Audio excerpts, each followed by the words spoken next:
I was sent these steam eye masks and they are amazing. Might be one of my new favorite ways to do self-care. This is what they look like. They come individually wrapped like this. This one's gonna be lavender, so it's gonna have a little more of that lavender scent, and this one can help target tired eyes and also some dark circles you may have.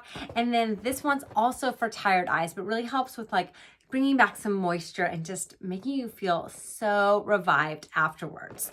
So this is what it looks like when you open it up. It comes actually folded in like this.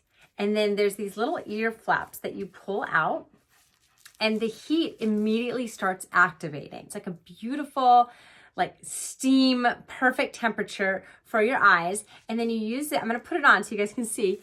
You just put these around your ears. They do stretch to fit.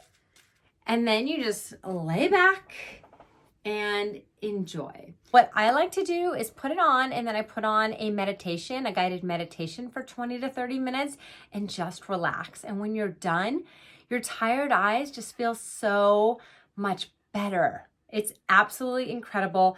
If you're traveling, these are great if you get jet lag or if you want to just use them on the plane. They're really fun. Plus, because you get them individually wrapped, you could always get a box and keep some for yourself, but gift some out to other people as well. So if you haven't tried a steam eye mask before, I think you are going to love it.